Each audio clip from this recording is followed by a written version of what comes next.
warahmatullahi wabarakatuh. Perkenalkan, nama saya Masyita dari kelas BC 221 dengan nomor NIM 2204075120003. Di sini saya akan membahas sedikit materi yang saya dapat yang berhubungan dengan materi filsafat yang berjudul manusia sebagai makhluk individu dan sosial.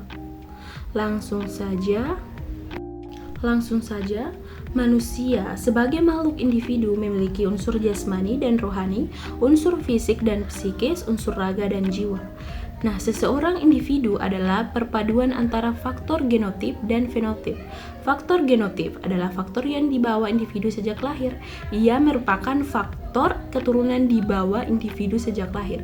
Faktor fenotip adalah ciri fisik, karakter, atau sifat yang dipengaruhi oleh faktor lingkungan. Faktor tersebut berpengaruh besar dalam pembentukan karakteristik yang khas dari setiap orang.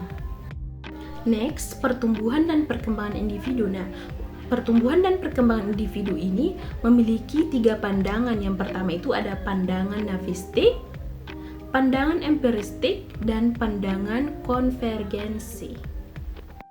Selanjutnya, hakikat masyarakat dan makna manusia sebagai makhluk sosial.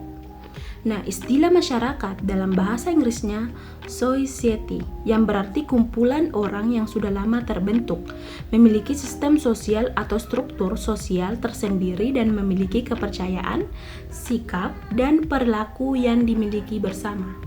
Nah, pada hakikatnya, manusia yang terlahir ke dunia sudah mempunyai peran, yaitu sebagai makhluk individu dan makhluk sosial.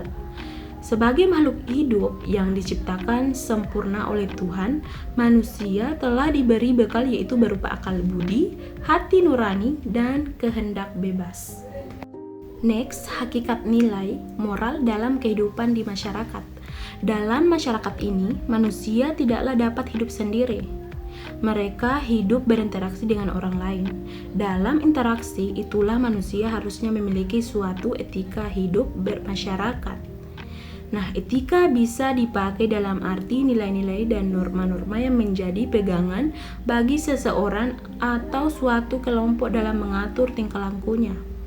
Nilai erat hubungannya dengan masyarakat, baik dalam bidang etika yang mengatur kehidupan masyarakat dalam kehidupan sehari-hari.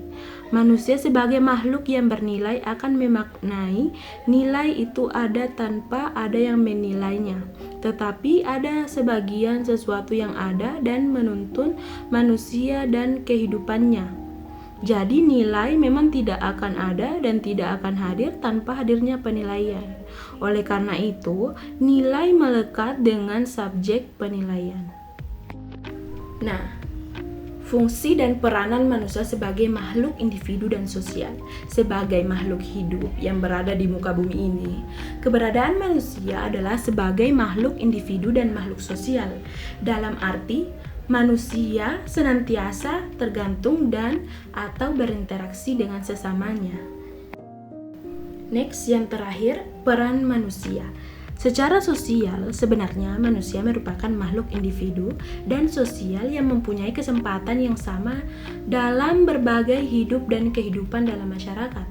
Artinya, setiap individu ini manusia memiliki hak, kewajiban, dan kesempatan yang sama dalam menguasai sesuatu. Misalnya, bersekolah, melakukan pekerjaan, bertanggung jawab dalam keluarga, serta berbagai aktivitas ekonomi, politik, dan bahkan beragama. Namun demikian, kenyataannya setiap individu tidak dapat menguasai atau mempunyai kesempatan yang sama. Nah, akibatnya masing-masing individu mempunyai peran dan kedudukan yang tidak sama atau berbeda.